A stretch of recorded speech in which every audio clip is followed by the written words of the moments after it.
नमस्कार.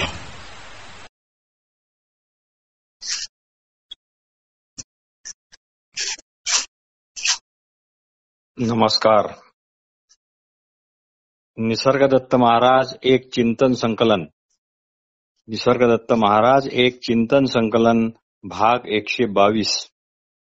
भाग 122. श्री निसर्गदत्त महाराज म्हणतात, दुःखाचे निवारण होण्याकरता ज्यामुळे दुःख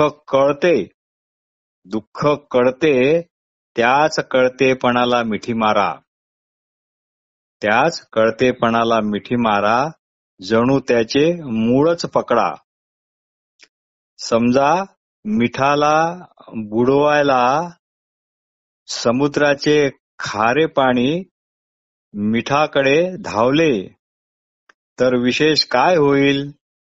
मीठ तर अगोदरचे मीठच आहे, ते फक्त विरघळेल इतकेच होईल, बाकी काही होणार नाही. म्हणून जे ध्यानाने जमत नाही ते अशा विवेकाने जमते. निसर्गदत्त महाराज म्हणतात, जेवढेही काही धर्म आहेत त्या केवळ आणि केवळ शब्द परंपराच आहेत. शब्दजालम महाअरण्यम असे म्हटलेच आहे.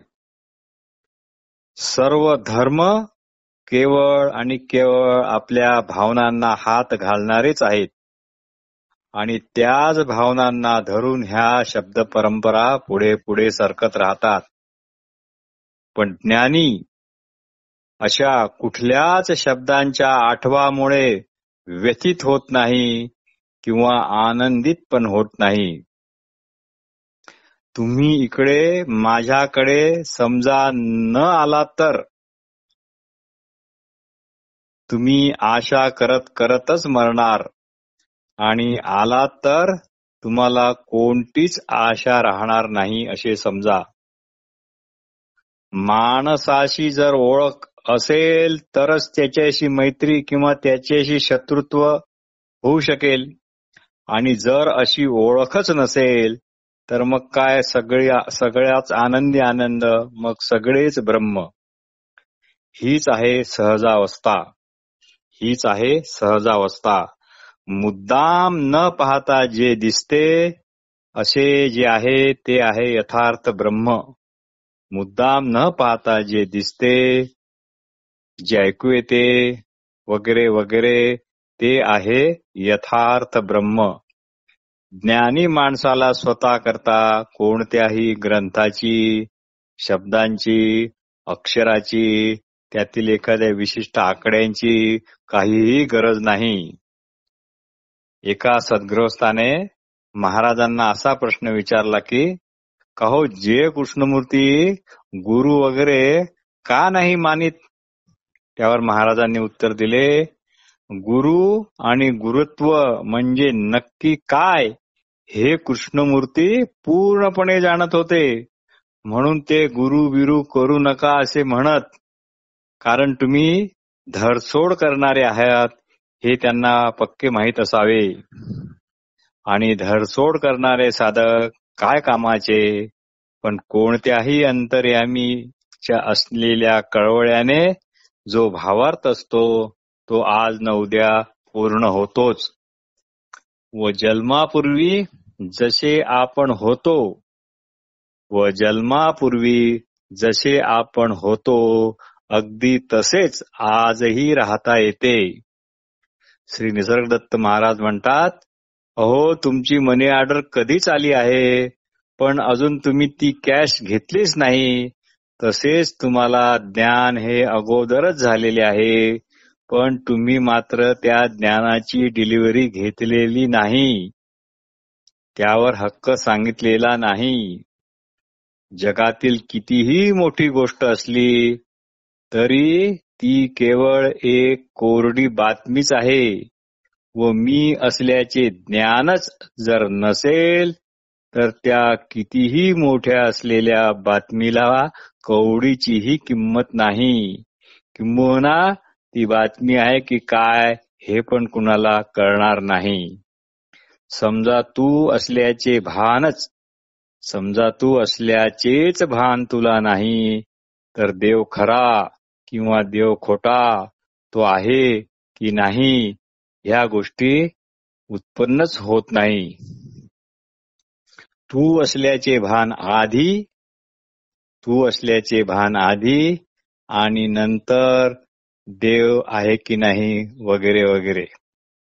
देहाची ओळख, आपण आपली ओळख मिरवतो म्हणूनच सुखदुःखांच्या रांगा लागतात. सर्व देह आणि सर्व मन देहाच्याच ठिकाणी आणि मने मनाच्याच ठिकाणी वावरत असून ते आपापल्या स्वभाव धर्माने वागतात. हे कळले की सुखदुःखाला जागा राहत नाही.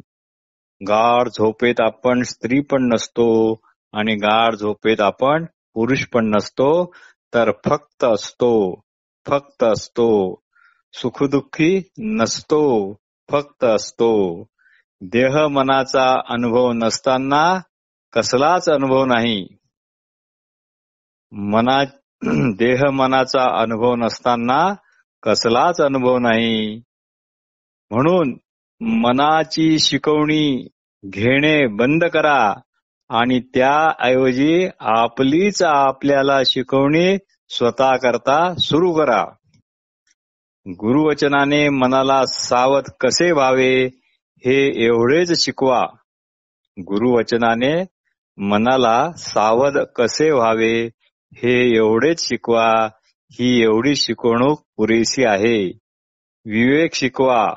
विवेकाशिवाय कुठलाच हिशोब बरोबर लागत नाही आणि हिशोब जर बरोबर लागला नाही तर रात्रभर सतत चुळबुळ चालू राहते आणि हिशोब बरोबर आल्याशिवाय मनाला शांती पण मिळत नाही. देह मन बुद्धी हे आपले रूप हे काढून टाकले की याची देही याची डोळा भोगजे मुक्तीचा सोहळा अशी स्थिती होईल. आपण केवळ शुद्ध असणेपणानेच आहोत. या अवांछनीय कळतेपणाचीच उपासना करा. म्हणजेच काय, याला चिटकून राहा, घट्ट धरा. देह मनाला चिटकून राहू नका. पण सध्या तुम्ही स्वतःला ज्या ओळखीने ओळखता, मग ती ओळख आपोआप जाईल. देह मन बुद्धीच्या शिकवणीपणे तुम्ही वावरता. कारण मन बुद्धीला दटावण्याची, त्यांनाच शिक्षण देण्याची तुमच्यात हिंमत नाही. कारण मन बुद्धीला दटावण्याची आणि उलट त्यांनाच शिक्षण देण्याची तुमच्यात हिंमत नाही. ही हिंमत फक्त आपणच शुद्ध असणेपणाने आहोत या अपरोक्ष ज्ञानाला चिटकून राहिल्यामुळेच निर्माण होते. आता जे माझ्याजवळ बसलेले आहात ते वस्तुतः तेच आहे. सध्या जे इथे कानाने जे ऐकले जात आहे ते पण तेच आहे आणि जे तुमच्याशी जे बोललेले जाते ते पण तेच आहे. जे स्वतःच स्वतःला सांभाळून राहणारे असते, म्हणजे जे स्वतःच मूळचे सहज असते, त्याचा सांभाळ केला नाही तर ते जाते हे इतके सोपे आहे. तरी पण याकरता कित्येक जण स्वतःला उलटे टांगून तथाकथित तपश्चर्या करण्याचा वेडेपणा हे करत राहतातच. निसर्गदत्त महाराज विचारतात की स्त्री वा पुरुष ही आठवण, ही ओळख तुमची आहे की देहाची आहे? याचे उत्तर केवळ आत्मसंशोधनातच आहे. आपण मरतो म्हणजे आपण आहो ही आपली वैयक्तिक आठवण मावळते. पण आपण आहो ही आठवण इतर जिवंत असलेल्या सर्व प्राणी मात्रात आपण आहो ही जाणीव मात्र जशीच्या तशीच असते. कारण असणेपणाला ना जन्म ना मृत्यू ना प्रारंभ ना अंत, म्हणूनच ते अजन्मा किंवा अमर. हे असणेपण सर्व प्राणीमात्रांच्या ठिकाणी समान आणि नित्य प्राप्त आहे.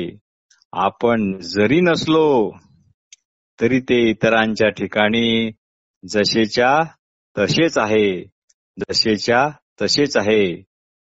पण जर जिवंत असताना व्यक्तित्व लोप पावले तरी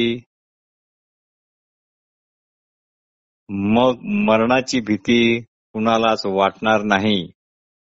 बाकी कुठल्याही ओळखी ह्या नुसत्या उसण्याच असतात, हंगामी असतात. पण गुरूंनी करून दिलेली ओळख एकदा पटली, एकदा सापडली की मग ती कायमचीच राहते, टिकाऊ असते. स्वतःला स्वतः शुद्ध असणेपणानेच समजणे या वाक्याचा अर्थ स्वस्वरूप ज्ञान असाच आहे. आपण शुद्ध जाणीव आहोत हे फक्त ओळखायचे आहे. इथे मग कोणतेच कर्मकांड नाही, यज्ञयाग नाही, क्रिया नाही, कर्म नाही. पण सध्या ही शुद्ध जाणीव स्वतःला देह मन समजून राहिलेली आहे. म्हणून या शुद्ध जाणीवेतच स्थिर राहून देह मनातून लक्ष काढून टाकणे अत्यंत गरजेचे आहे. देहबुद्धीचा चिखल फारच एकमेकात मिसळला गेला आहे. इथे जे तुम्ही सध्या ऐकले त्याची बुवाबाजी करू नका, कारण अनुभव येईपर्यंत हे सर्व ज्ञान तुमच्या जवळच गुप्तपणे ठेवा.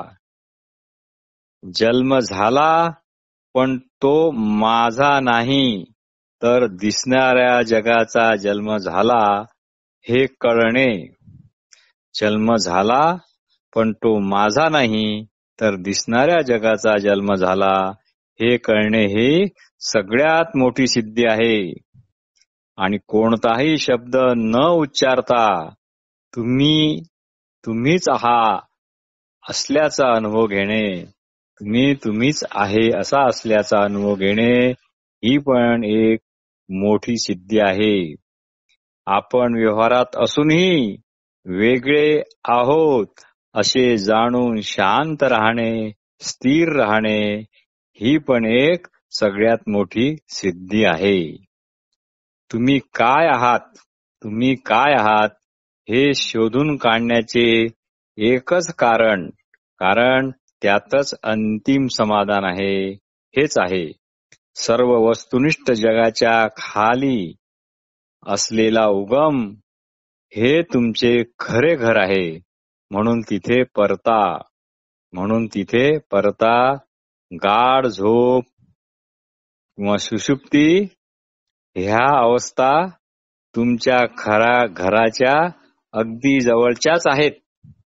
गाढ झोप म्हणजे सुषुप्ती ह्या ज्या अवस्था आहेत त्या तुमच्या खऱ्या घराच्या अगदी जवळच्या आहेत, समतुल्य आहेत. गाढ झोप ही सगळ्यात श्रेष्ठ विश्रांती होय. त्यामुळे ती इतकी उत्साहवर्धक असते, कारण त्यावेळी तुम्ही कमी अधिक तुमच्या सत्य आणि नित्य प्राप्त अशा स्थितीत असता. या स्थितीत तेथे मी माझे हे काही हजरच नसते. व्यक्ती म्हणून सर्व संपुष्टात आलेले असते. त्यावेळी व्यक्तित्व हे सत्य स्थितीत विरघळून सारे काही एकच झालेले आहे. म्हणून जो खरा योगी आहे, जो खरा साधू आहे, त्याला कुठलेच व्यक्तिमत्व नाही. खरा योगी, खरा साधू आपली मी अमुक तमुक आहे ही जाणीव टाकलेलाच असतो. व्यक्तिमत्व जे भ्रमाने स्वतंत्र व वेगळे वाटत होते ते त्याने पूर्णपणे गिळून टाकलेले असते. म्हणजे तो स्वतःतच विसर्जित झाला असतो. म्हणजे तो स्वतःतच विसर्जित झाला असतो. एकरूप झालेला असतो. तुमच्या बंधनाला एकच कारण आहे, ते हे की तुम्ही जे काही नाही आहात, तुम्ही जे काही नाही आहात म्हणजे शरीर, मन, बुद्धी, बद्ध, अज्ञानी, ते तुम्ही आहे म्हणून स्वीकारले आहे. तुमच्या बंधनाला एकच कारण आहे, ते हे की तुम्ही जे काही नाही आहात म्हणजे शरीर, मन, बुद्धी, बद्ध असणे, अज्ञानी वगैरे, ते तुम्ही आहे म्हणून स्वीकारले आहे. त्यालाच सत्य म्हणून स्वतःशी चिटकवून घेतलेले आहे. सुख, दुःख, हर्ष, खेद यांना व्यर्थच कारण मानले आहे. त्यामुळे तुमच्या ठिकाणी चिंता, भय, ताणतणाव आलेले आहेत. असे कितीही असले तरी जेव्हा तुम्ही तुमची सत्यस्थिती निश्चित जाणता तेव्हा तुम्ही निश्चित चिंतामुक्त, भयमुक्त, ताणतणावमुक्त होऊ शकता. वस्तुतः भय व तुम्ही एकच. वस्तुतः भय आणि तुम्ही एकच. तुम्हीच भयाची केवळ कल्पनाच केली आहे. कारण भय हे नेहमीच भविष्यकालातच असते. कारण भय हे नेहमी भविष्यकालातच असते. कल्पना करणारा आणि कल्पना एकच, दोन गोष्टी नाहीत.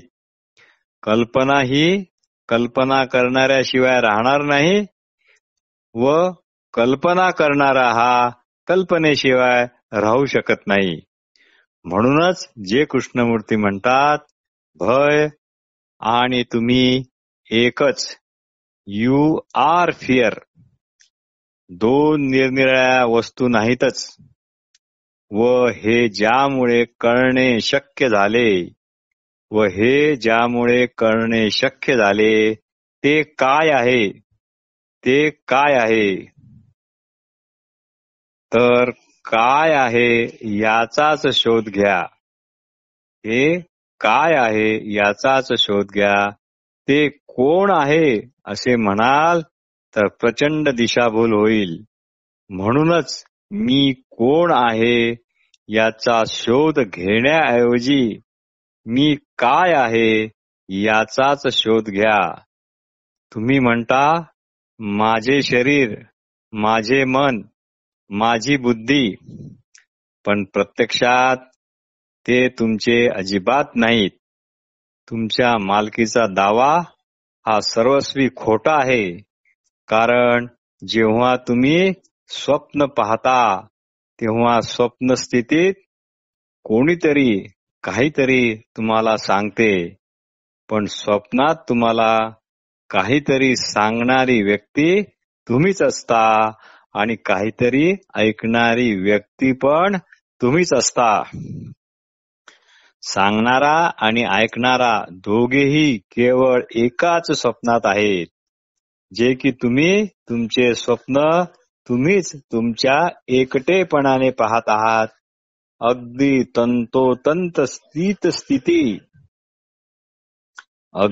तंतोतंत तीच स्थिती या क्षणी आपली आहे. एक गोष्ट आहे, एक प्रचंड विद्वान माणूस होता. प्रकांड पंडित, विद्या वाचस्पती.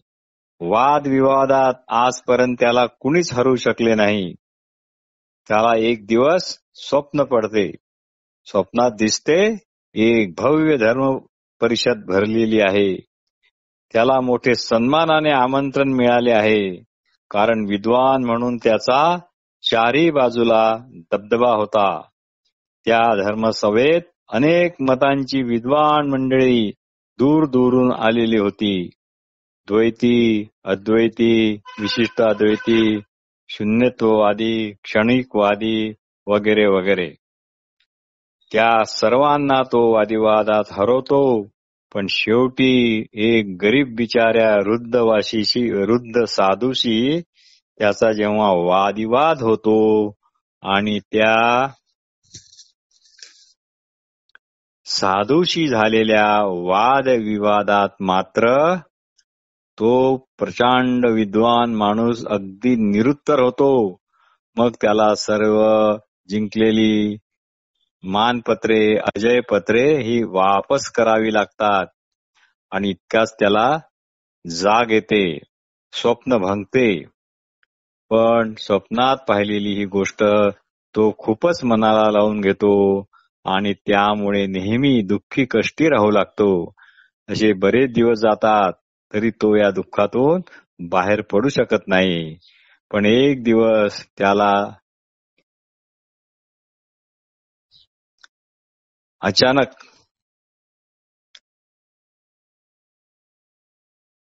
एक त्याचे गुरु भेटतात आणि विचारतात, तू एवढा दुःखी कष्टी का? तर तो म्हणतो, तो स्वप्नातील सर्व हकीकत सांगतो. तेव्हा त्याचे गुरु हसून म्हणतात, अरे स्वप्नात तुला हरविणारा तूच होतास, दुसरे कुणीच नव्हते. अरे स्वप्नात तुला हरवणारा तूच होतास, दुसरे कुणीच नव्हते. हे कसे तू विसरतो? असो. निसर्गदत्त महाराज म्हणतात, मी शिक्षक आहे आणि तुम्ही ऐकणारे शिष्य आहात, हे देखील एक स्वप्नच आहे. मी शिक्षक आहे आणि तुम्ही शिकणारे शिष्य आहात, ही देखील एक स्वप्नच आहे. जेव्हा तुम्ही पूर्णपणे जागे हा शब्द अतिशय महत्वाचा आहे. पूर्णपणे जागे, कारण काय, सध्या तुम्ही अर्ध जागृतीत आणि अर्ध स्वप्नावस्थेत आहात, म्हणजे जागृत स्वप्नावस्थेत आहात. तर जेव्हा तुम्ही पूर्ण जागे होता तेव्हा तेथे शिक्षक नाही, शिकणारा नाही, शिकवलेले नाही, काहीच नाही. म्हणून निसर्गदत्त महाराज म्हणतात, मी आहे ही जाणीवच जग आहे. मी आहे ही जाणीवच जग आहे. जग पाहणे किंवा त्याचे साक्षीत्व करणे यात काहीही चूक नाही. जग पाहणे आणि त्याचे साक्षीत्व करणे यात काहीही चूक नाही. चूक केव्हा होते? जेव्हा तुम्ही जगाला केवळ सत्य म्हणून मानता, तुम्ही जगाला केवळ सत्य म्हणून घेता व हर्षविषाद किंवा त्राणतणावाला बळी पडता. आपण सर्वच ही चूक करत असतो. हे जग प्रत्यक्षात कधीच निर्माण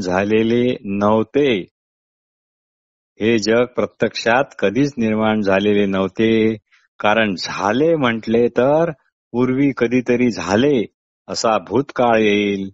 ते झालेच जर नाही तर दिसते कसे, असे जर कोणी विचारले तर दिसले तर दिसू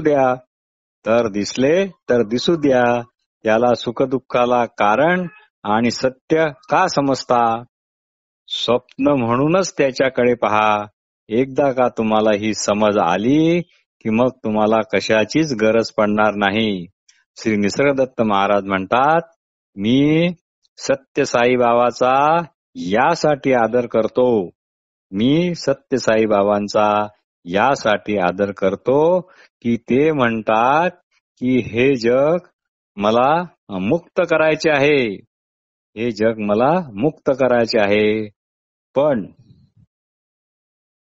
निसर्गदत्त महाराज म्हणतात, पण मी माझा खरा स्वभाव आणि त्याची स्थिती जाणतो, ज्यात कुणालाच मुक्त करण्यासाठी मुळात कुठलेच जग नाही. ते असे माईक जग तारायला आले असतील तर त्यांना माझ्या अनेकानेक शुभेच्छा. आपण ज्या गोष्टी कधी घडल्याच नाहीत त्याची चर्चा इथे करत आहोत. शेवटी निसर्गदत्त महाराज म्हणतात, तुम्ही हे माझे म्हणणे समजले का? नमस्कार.